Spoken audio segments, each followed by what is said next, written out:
My name is Erin McKinney. My pronouns are she, her. I have the joy of serving on your Board of Trustees. It's my pleasure to welcome you here today. If you're here for the first time, thank you for joining us. We look forward to getting to know you. We invite you to fill out one of the visitor forms that are in the pews. Everyone present in the sanctuary today is welcome to join our in-person community time immediately following the service. Each week, we remind ourselves of our congregation's core values: connection, transformation, justice, and acceptance.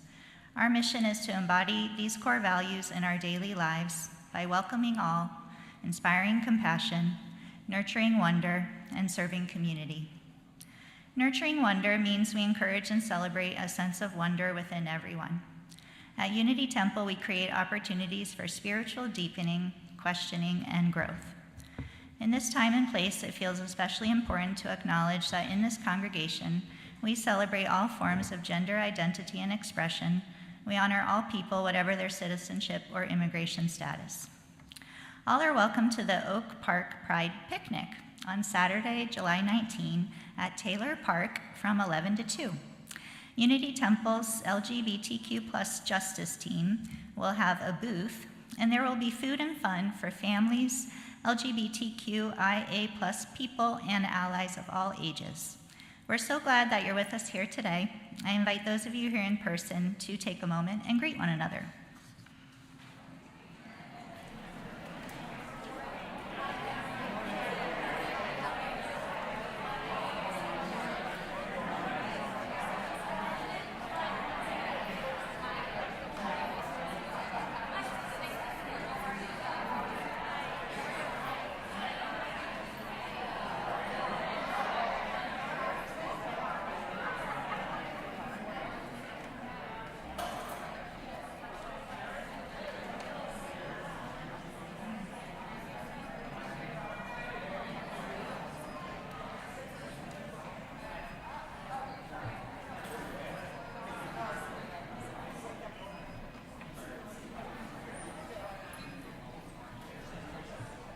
Good morning. My name is Sybil Madison. My pronouns are she and her, and I'm one of your worship associates. It is time to light our chalice, and our chalice lighter this morning is Jane Wood. She wants everybody to know that she's been around for a while, and we're so glad for that, Jane.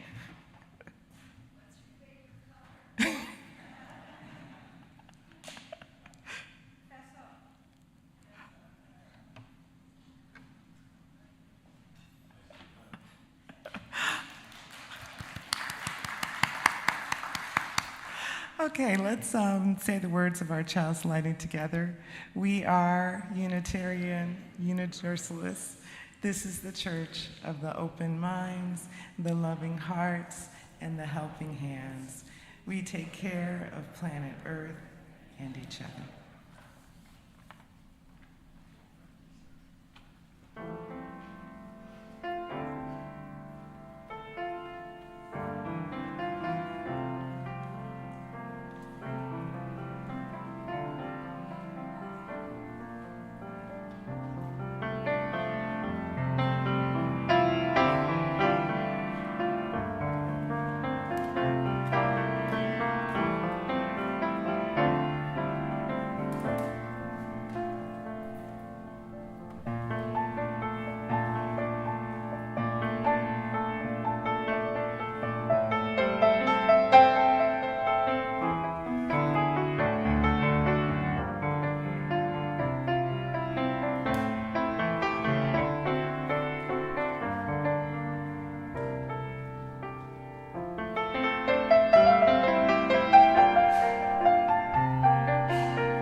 Good morning again. I'm a recovering perfectionist. That's what I tell my teams when I first start working with them. I provide full disclosure up front because my perfectionism will eventually pop up in ways that will impact them, like focusing so much on what didn't go as planned that I fail to celebrate everything that went well. My perfectionism has many roots. Here are two of them. First, it was important to my parents for me to know that excellence was the standard. I was socialized to understand that as a Black person, I had to be twice as good to get half as far as my white peers. Any shortcoming only reinforced the conscious and most often unconscious lower expectations held for me because of the color of my skin. Being good wasn't going to be good enough. Second, the church I grew up in was more focused on sin than on forgiveness of sin. As a deacon's kid, failing to be the perfect good girl felt super consequential. Not so much from a you're going to hell standpoint, although kinda, but more so from a you're going to disappoint your parents and God and therefore not be worthy standpoint. As a young adult, my struggle with perfectionism was pretty ever-present. I tended to ruminate over mistakes and missteps, repeating in my head what happened, rehearsing how I wished things had gone, and looping on longer than was necessary or helpful. It also often resulted in a kind of paralysis. For example, in my first year of grad school, I barely spoke in my classes, which only had our small cohort of 5 in them, so it was painfully obvious. It was a weird catch-22. I was afraid to share my thoughts because I didn't want to say something that was wrong and provide proof that I was half as good versus twice as good. And at the same time, I knew that not participating was its own failure. I found myself stuck, afraid to put myself out there lest I fail, and simultaneously pushing myself to say something lest I fail. It was terrible. Either way, ruminating about something done or freezing to the point of doing nothing, I was getting in my own way and stunting my development. I could not grow if I only focused on my mistakes. I also could not grow if I played it safe and did not engage. And I wanted to grow. My recovery had many steps. Finding a therapist who worked with me from a place of unconditional positive regard was the first one. Next step, just as she was kind to me, I learned to be kind to myself, to tell myself, it's okay. You're doing the best that you can, and tomorrow, next month, next year, will provide an opportunity to try again and do better. The step after that, accepting myself, the smooth and the rough, the gifts and the challenges, and knowing that not only do I have something to contribute and give, but also that I am worthy just as I am.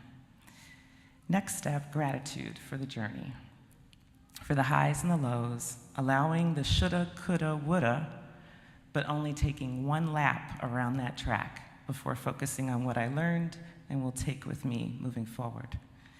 It's still a work in progress. I am still a work in progress, always. But I'm aiming to be the best Sybil that I can be versus trying to be perfect. And that is the perfect place for me to be. Whoever you are, wherever you are in the world, and wherever you are in your journey, you are welcome here. Come, let us worship together. Please rise in body or spirit as we sing song number 131 in the Gray Hymnal.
please remain standing and join in the words of our covenant.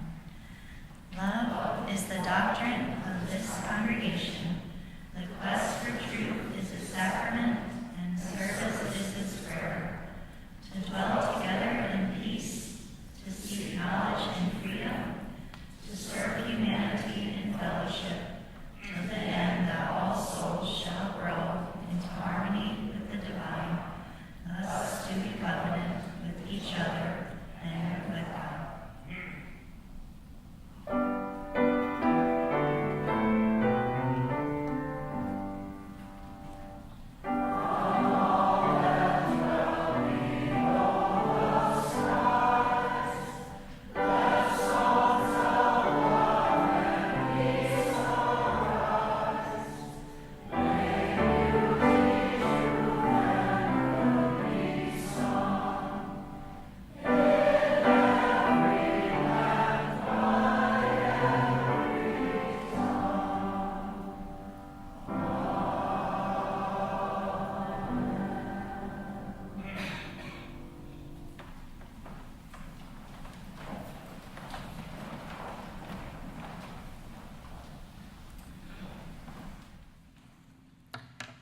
Good morning. My name is Tristan, and I'm a member of Unity Temple's spiritual care team. Our team exists to provide support for our church community during times of difficulty. If there's something that comes up in your life that you'd like to talk about, we are here to listen. Sharing our joys and sorrows with one another is one of the ways we embody love. In this sharing, we hope that the weight of our sorrows is less heavy, and that our joys taste even sweeter. Before the service, you may email your joys and sorrows to us at joysandsorrows@unitytemple.org, or write them in the binder that is kept outside the doors to the sanctuary. Please be sure to include your name. Here are the joys and sorrows we share today. Please keep your thoughts and prayers for John Tandrich's daughter, Jamie, who broke her ankle and had surgery and is getting better. John would also share that he would appreciate people greeting him when they see him in the cloisters, or drop down there when we all greet one another, which I think is a great reminder for anyone in the cloisters down there.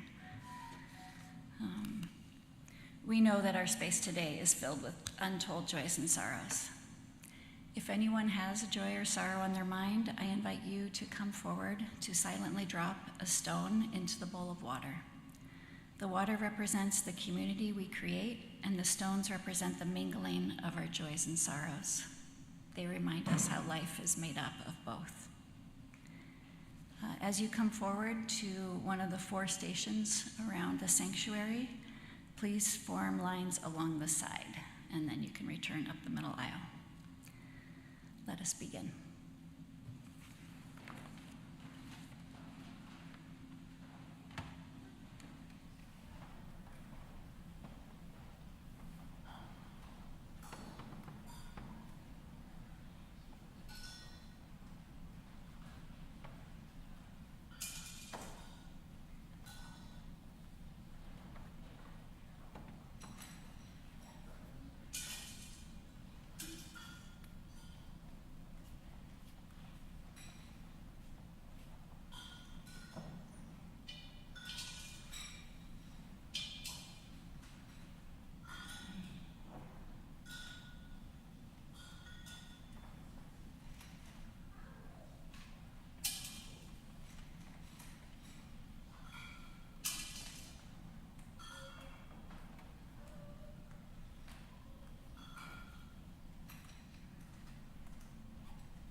invite everyone to join us in singing hymn number 123, Spirit of Life. Actually, hold on just a moment. We've got a new crew a little bit today. All right.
Reading that is like a prayer, and then a short prayer.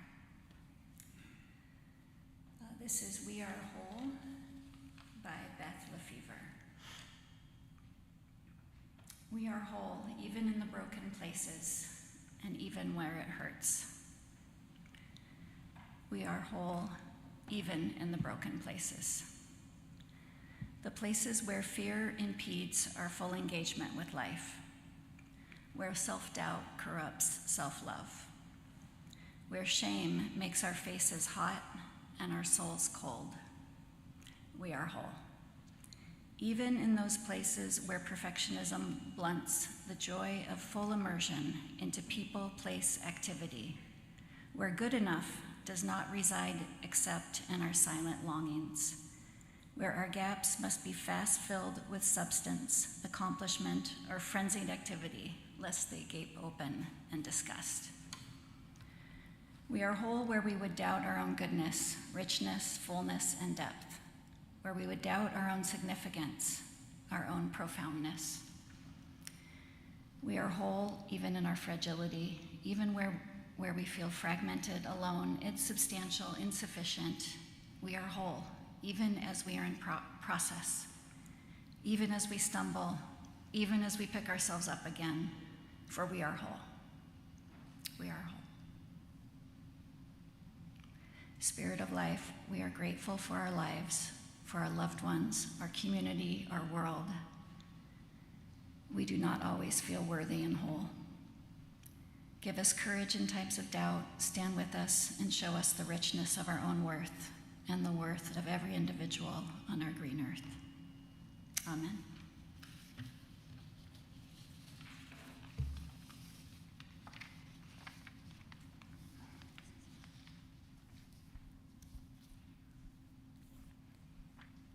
I have a story to share with you today. If you are interested in coming to sit down on the main floor with me, I would love to have some people join me. Thanks. Hi, Danny.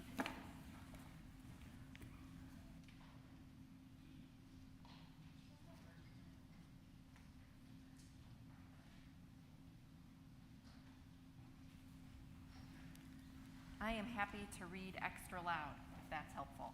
It seems like we have a mic situation. Come on over. Good morning. I want to start out by saying I'm grateful to Nina for including me in the story today and Reverend Roger. So it's nice to be doing this. I don't get to do it often anymore, but I'm happy to be with you today. The story I have is titled The Path by Bob Stack.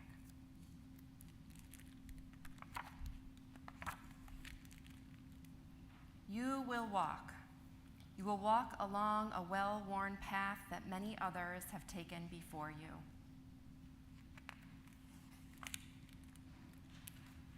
Often the path will be easy, flat, and simple.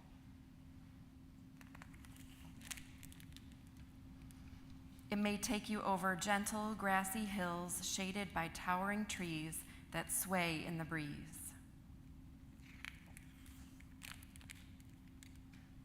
The path may weave through valleys of wildflowers bathed in the warm sunlight.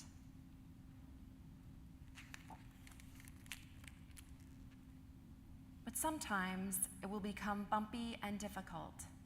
It may even be blocked by obstacles that you will need to overcome.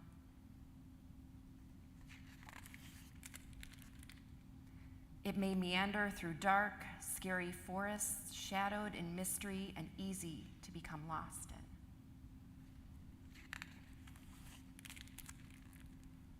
The path will zig and zag up steep and challenging hills that appear impossible to climb.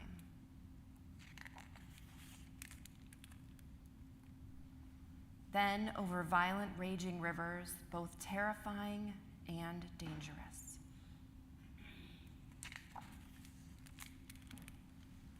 When the path becomes muddy alongside a pond or through a soggy swamp, walking may be hard and your journey may be slow.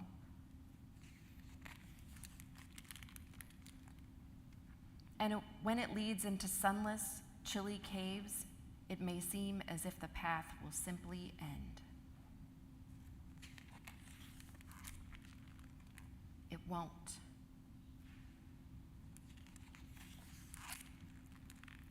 The path will surprise you.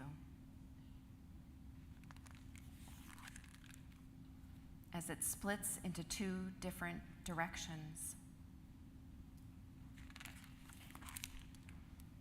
How will you know which way to go?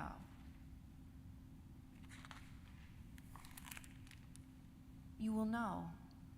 You will know because those two choices are not the only possibilities.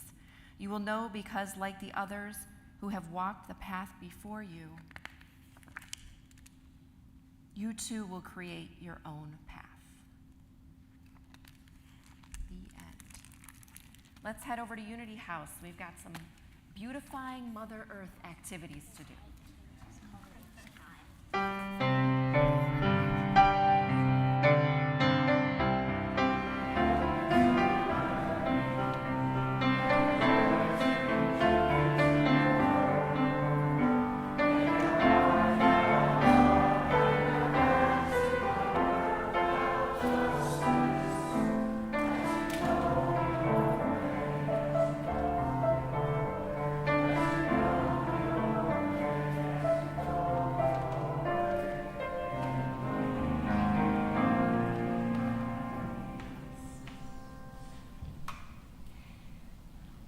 My name is Madeline Van Heck, and my pronouns are she and her.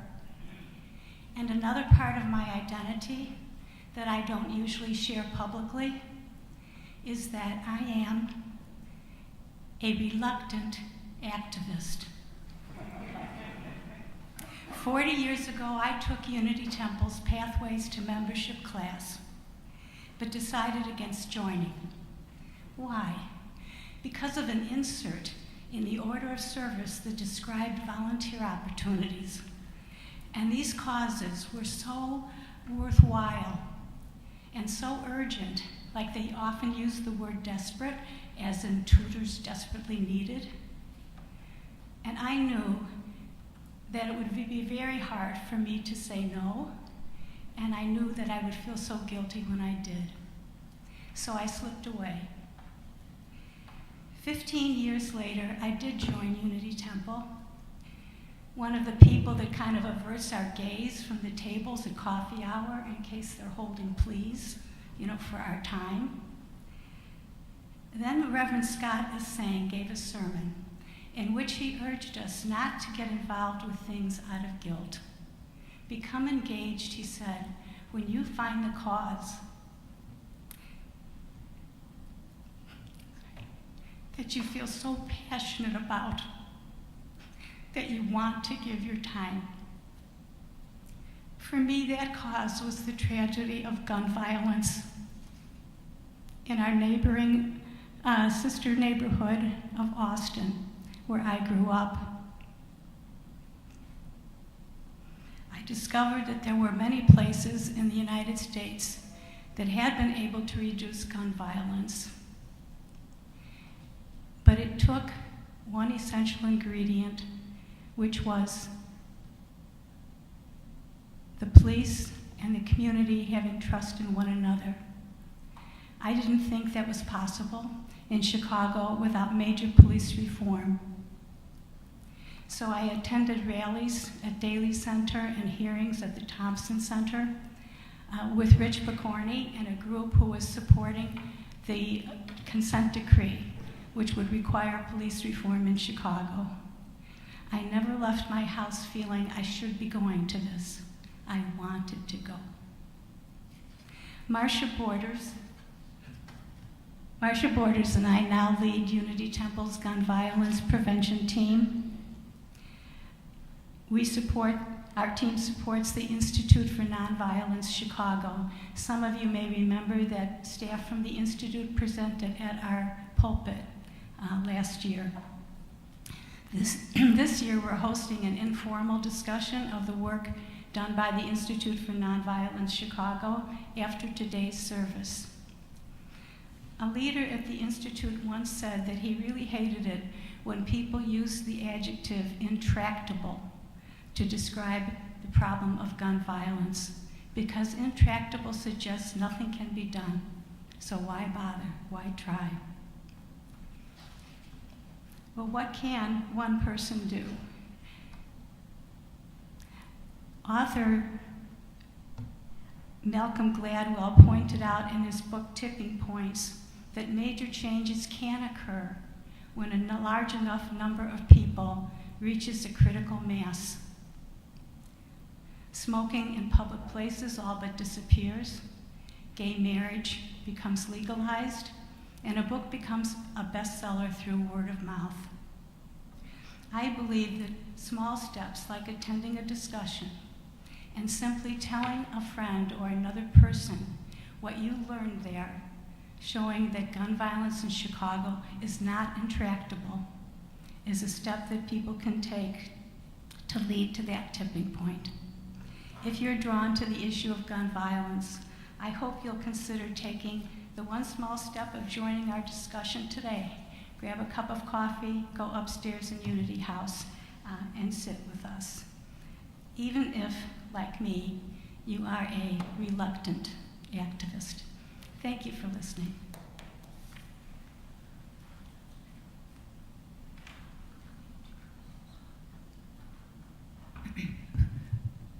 Good morning. Each week, Unity Temple splits the offering evenly. One half supports the programs and mission of the congregation, while the other half is given to an organization that aligns with our values. Gun violence prevention is Unity Temple's Justice Network focus this July. But as Madeline pointed out, what can one person do to prevent gun violence?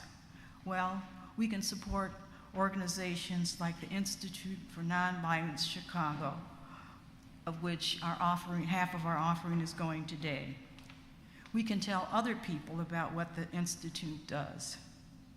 Sometime this week, will you tell a friend how the Institute for Nonviolence Chicago outreach workers show up within 60 minutes of a shooting to prevent retaliatory shootings? And also, as Madeline said, please join us in the East Balcony classroom in Unity House after today's service for a discussion about a discussion of the Institute's work. Directions for giving are in your order of service and on the screen. May what you give bring more joy into the world.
Morning again. Our reading for today is, we're calling it The Skillful Farmer, and it's a retelling of a Taoist parable from Zhangzhe. A Lord comes upon a farmer plowing a field. The Lord marvels at how quickly and easily the farmer moves his plow through the earth. "When did you last sharpen the blade of your plow?" the Lord asks the farmer. The farmer replies, "When an inexperienced farmer plows for the first time, they stop to sharpen their blade several times a day because they so often hit rocks, tree stumps, and roots. If they have more skill, they sharpen the blade of their plow every year because they have prepared the land. I have not sharpened my plow for 19 years. The Lord is astonished at this. "How do you do it? Please tell me more." The farmer explains, "When I first started plowing my fields, I saw only the surface of the field as one large piece of land. Then, with more experience, I cleared the land of the large stumps and knew where the rocky places would be. Still, I plowed in straight lines to make the surface regular and even. Now, I no longer look with my eyes when I plow. Instead, I feel with my spirit for the spaces where the plow fits with the earth. I never need to sharpen my plow because I find the spaces where it slides through easily. The rows are not as straight, but the plants grow well. When I come to a complicated place, I go very slowly and feel very carefully until flop, the earth falls away before my plow, and I stand there satisfied. Wonderful, says the Lord. I have learned how to care for life."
Good morning.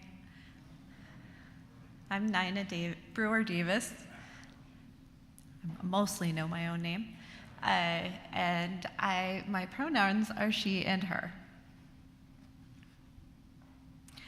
The first dog that I had as a grown-up was Duncan. There's Duncan. He was scruffy, he was adorable, and he was friendly with all dogs and all humans, and not cats. He also had a terrible case of separation anxiety. So when he was left alone, he would bark, he would do damage to himself and to things. He tore up more than one couch. I was 25, and no problem seemed too big to me. I was determined to train the separation anxiety out of him.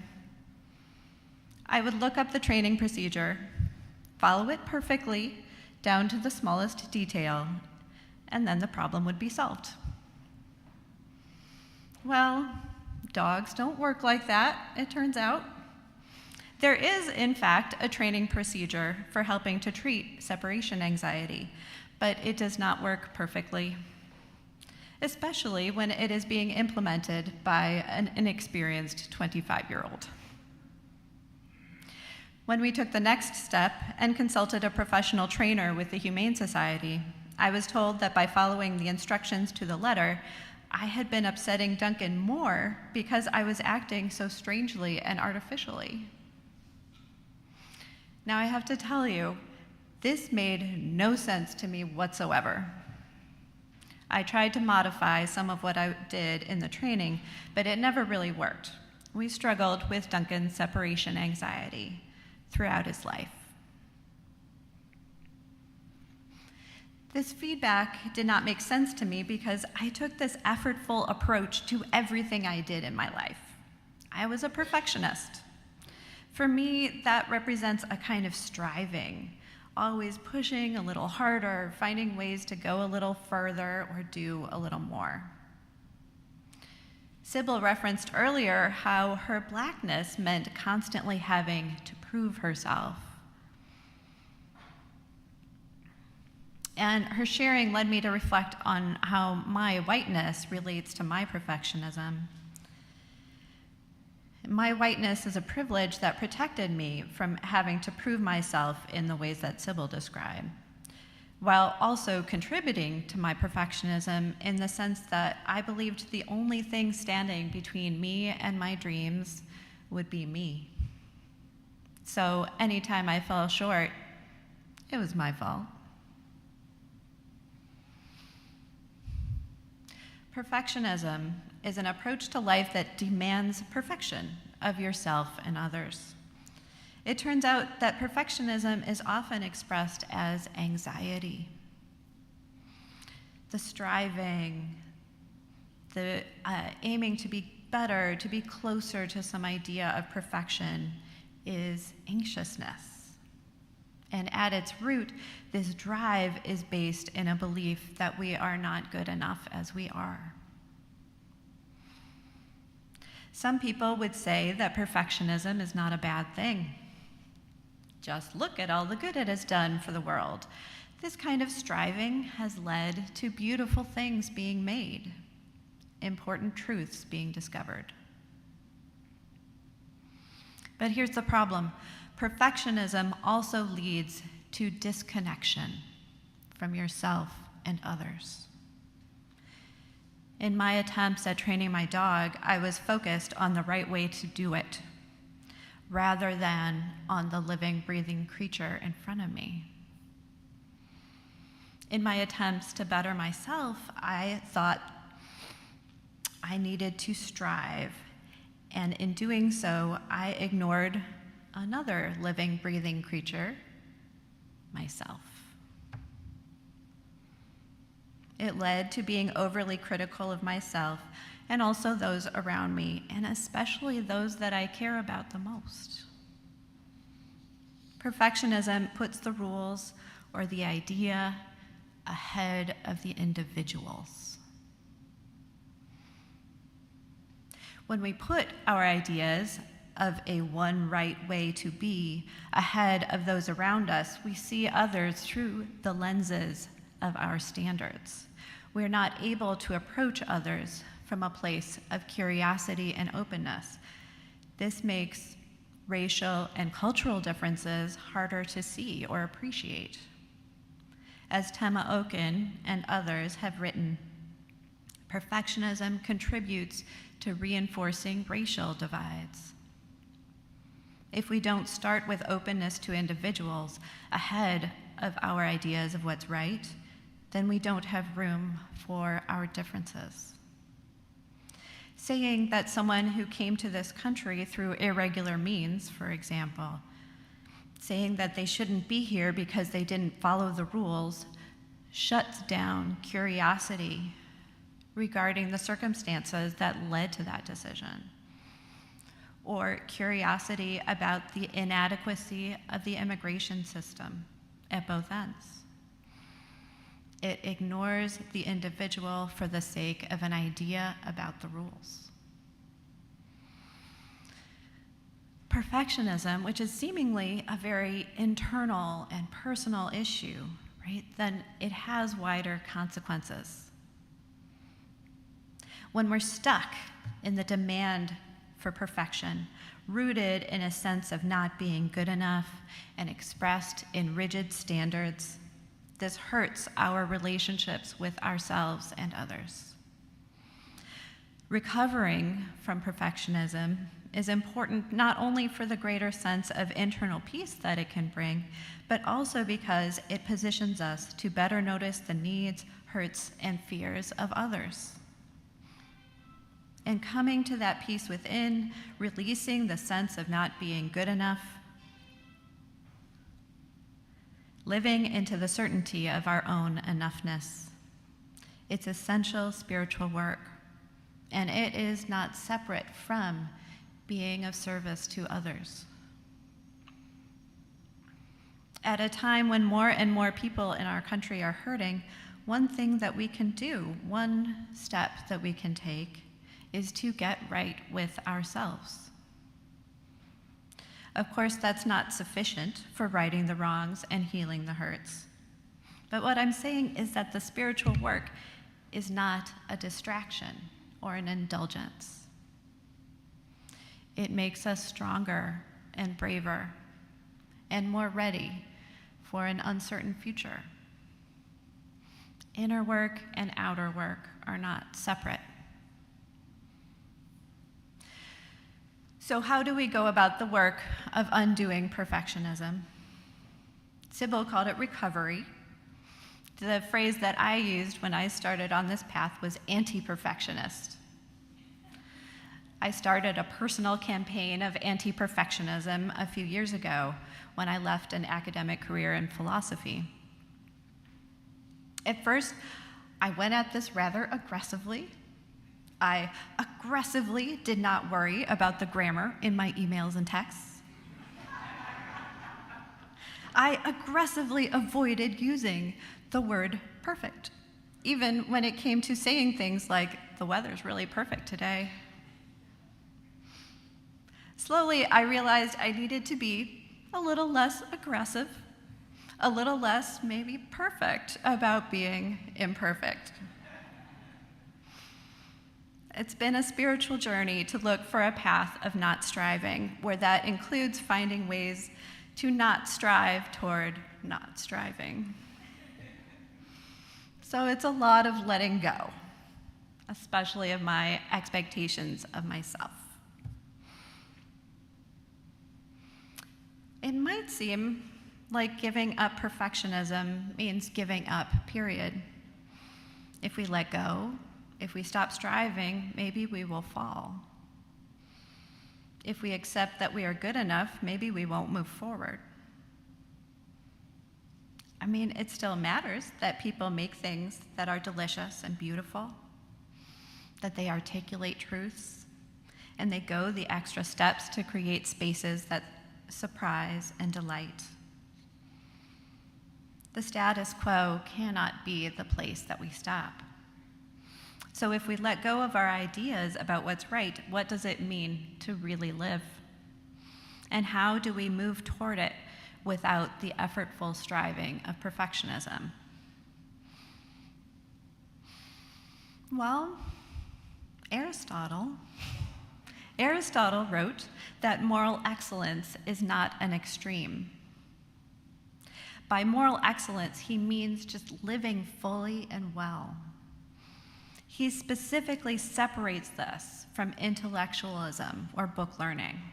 Living is a skill, and we improve skills by practicing them.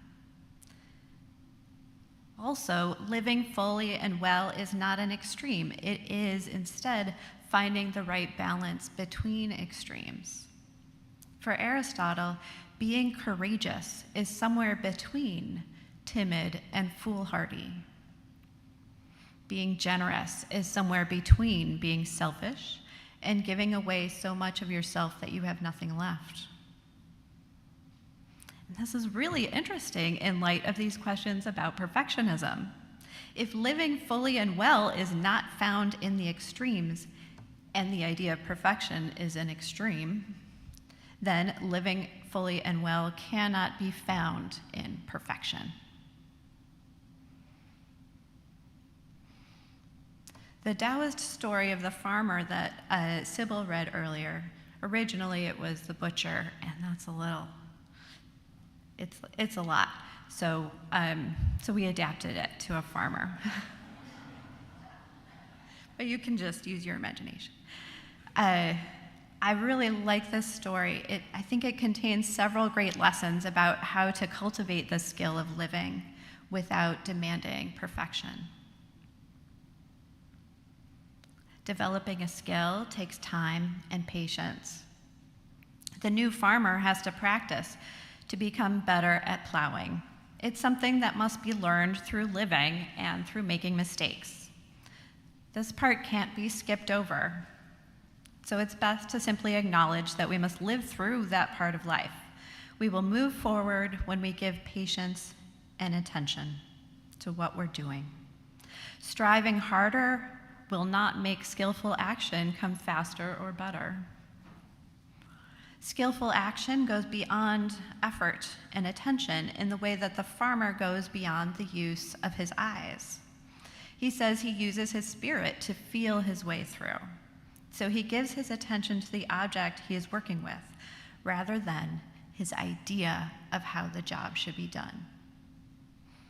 A farmer can learn about how to plow, but every individual field is different. If you focus too much on what you have learned and the proper way of holding the plow, then you are not giving your attention to the individuality of the thing in front of you. In the same way that I, when I was trying to train Duncan, paid more attention to the steps of training than to the dog I was with. Skilled action does not feel like effort. It feels smooth, like moving your plow through the spaces where it slides easily. Even when there's a tricky spot, with skilled action comes the ability to find a way.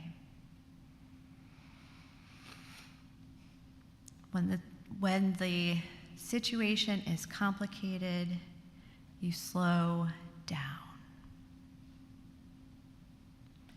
Being able to move along smoothly does not mean you will never confront challenges. You will need to pay close attention to those places. It is a kind of going slowly and carefully. Skilled action feels satisfying. I love that bit. When you unlock that moment and the earth falls away in front of you, it comes with that good feeling. And we can savor that moment of success. And it's a feeling that can come with every success if we allow ourselves to appreciate it. It took me a long time even to recognize that perfectionism was an issue for me, and even longer to understand that underneath that was an assumption that I was not good enough. The path away from perfectionism has had its twists and turns, and I'm still here, I'm still on it, and still figuring things out. I've been letting go of striving and of striving to strive, and have found both blessings and new challenges, like how to let go while also moving forward. So, how does perfectionism show up in your life? If it does, maybe it doesn't. How have you responded? Most importantly, what can your life look like if you start from a place of believing that you are already enough? And that's my wish for you, is that for you to know that you are enough. You are already enough.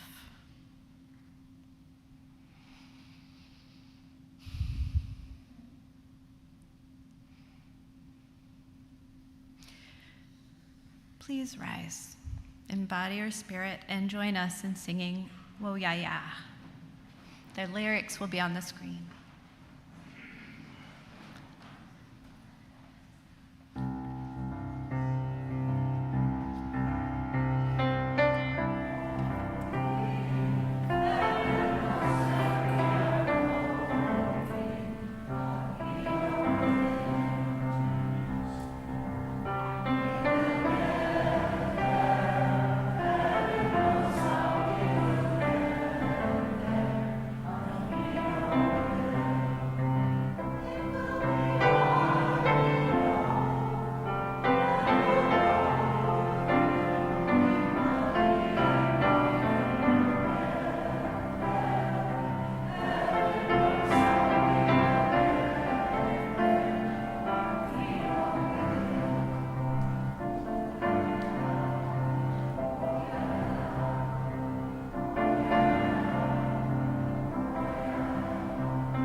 Cultivating the skill of living means continuing to practice.